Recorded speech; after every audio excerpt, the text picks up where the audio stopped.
Olá, muito boa tarde para vocês. Está começando agora mais um Câmara Entrevista aqui na TV Câmara Caruaru, canal 22.2. Eu sou Leonardo Santos e no programa de hoje a gente recebe o professor universitário, ele que é doutor em educação, Sérgio Rocha. A gente vai conversar um pouco sobre os desafios da educação à distância no período da pandemia. Mais de 1 bilhão de estudantes ao redor do mundo ficaram sem as aulas presenciais por conta do isolamento, da quarentena provocada pela pandemia de Covid-19. Será que a educação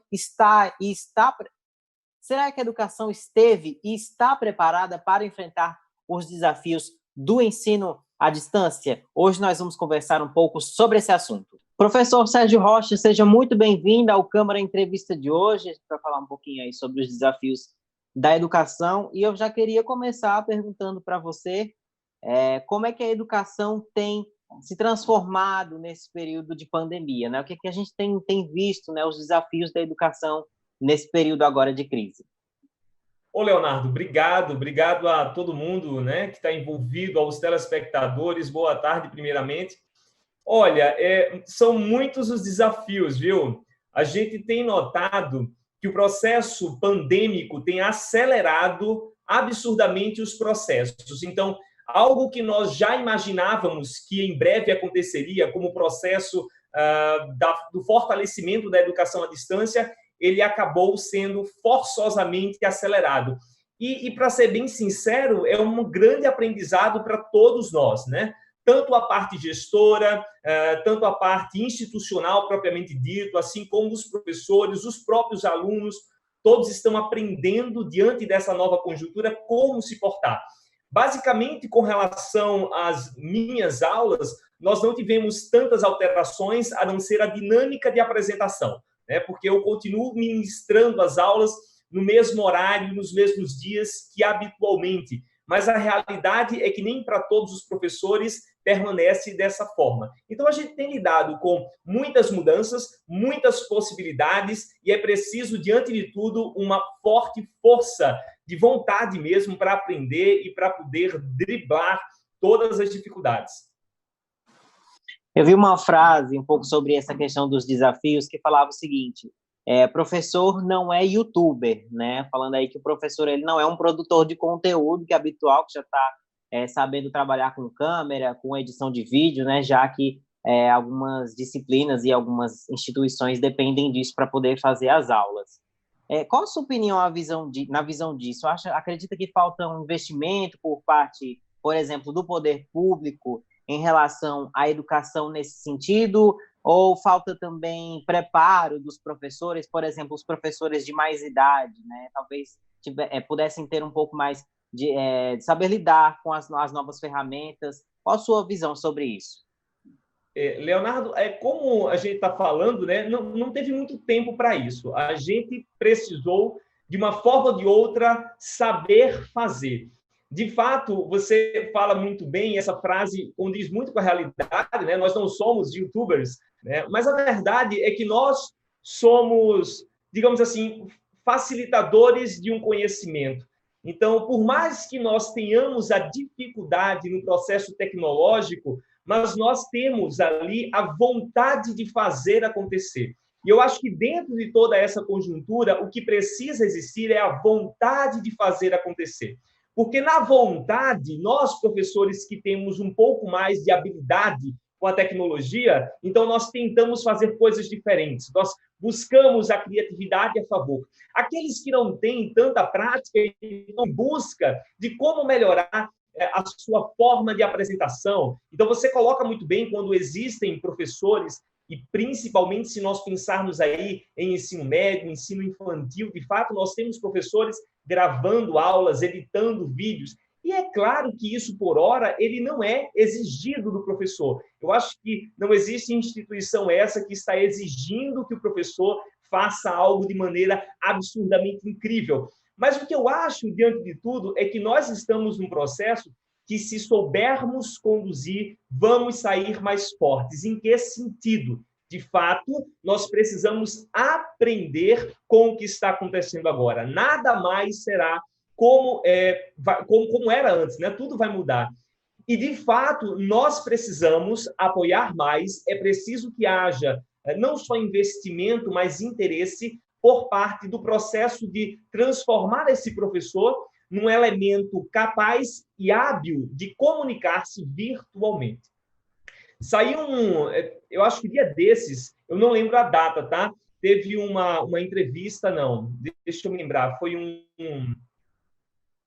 uma matéria do Instituto Península, que foi divulgado na Folha de São Paulo, e lá ele relatava que cerca de 80% dos professores, eles estavam, assim, desesperados, né? Porque a maioria, mais de 90% deles, não tiveram treinamento. Então, quando a gente se depara com uma situação como essa, é claro que é necessário não só que o governo, não só que os setores públicos, mas que as próprias instituições trabalhem esse processo da educação com o professor, né? Como se portar, como fazer, como editar.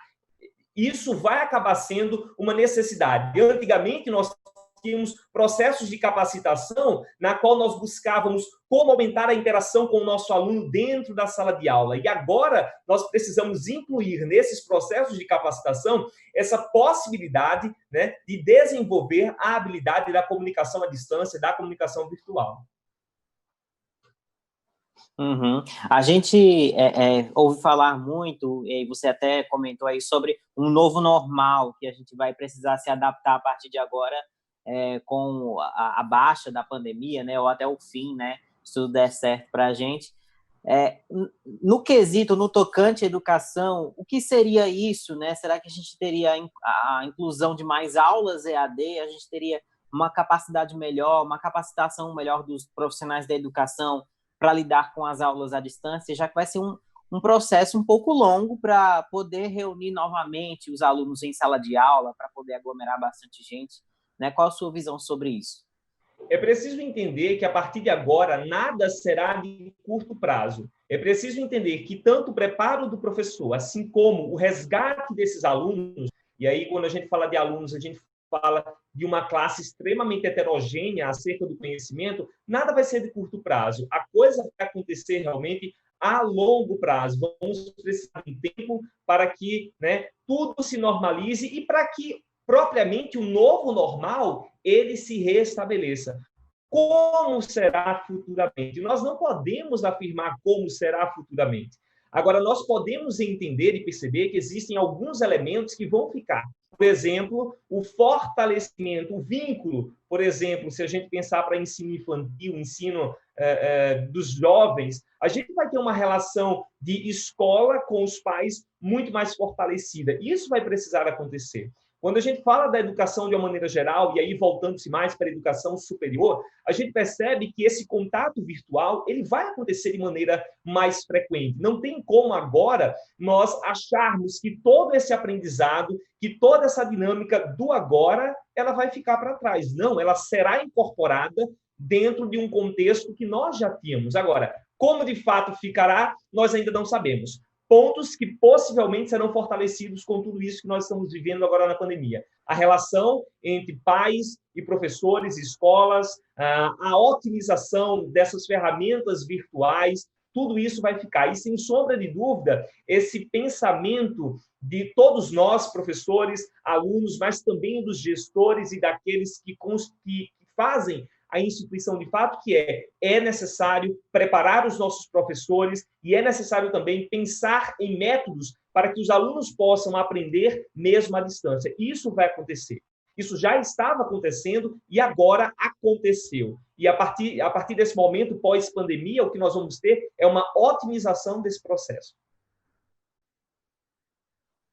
Uhum. Você acredita que dentro desse processo, agora que nós estamos vivendo do EAD, da educação à distância, os alunos de baixa renda, aqueles que não possuem muito acesso à comunicação, são os mais prejudicados de fato? Você acha que deveria haver um suporte maior em relação a esses alunos de baixa renda?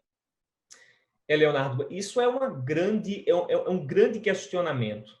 Como nós vamos fazer diante de uma classe tão heterogênea? Quando a gente fala de alunos, nós estamos falando de alunos na qual um grupo desses, os mais ricos, os mais bem preparados, eles têm, por exemplo, se a gente pegar uma disciplina como matemática, eles têm uma eficiência de 60 e tantos por cento, em comparação a um grupo oposto que vai ter menos de 3% de eficiência naquela disciplina. Então, nós estamos colocando uma situação pandêmica que vai servir para... Ela não vai nivelar, mas o que acontece é que ela é imposta para todo mundo. E aí a gente tem dos alunos que não têm condições, 20% dos alunos que estão na educação, por exemplo, a educação infantil, a educação dos jovens de 6 a 19 anos, 20% desses alunos não têm acesso à internet, né? Muitos outros não têm computadores, ou se têm, eles não dispõem, muitas vezes, de uma qualidade na internet. Então, sem sombra de dúvidas, assim como tem sido, de uma maneira geral, todos esses alunos que apresentam uma classe, né, que pertencem a uma classe e que possuem uma condição econômica mais desfavorecida, eles sofrerão mais, sim. Isso é inegável. A gente percebe que os alunos agora né, classe média, classe alta, estão tendo durante, por exemplo, a gente pode tomar como exemplo as crianças, eles estão tendo ali aulas a manhã inteira, enquanto você tem um setor público, né, uma educação pública, e que você vê ali 10 minutos de aula. E assim, por mais que tenha e que exista uma boa vontade por parte das gerências, e eu não estou dizendo que é fácil, isso é extremamente complicado tentar gerir tudo isso, mas não dá para comparar. Uma coisa é o aluno que tem ali 3 horas de aula via internet, via vídeos e tudo mais, e outra coisa é o aluno que tem 10 minutos e que muitas vezes não tem a oportunidade de interação como outros têm. O Câmara Entrevista faz uma pausa rápida para o intervalo e volta já, não sai daí.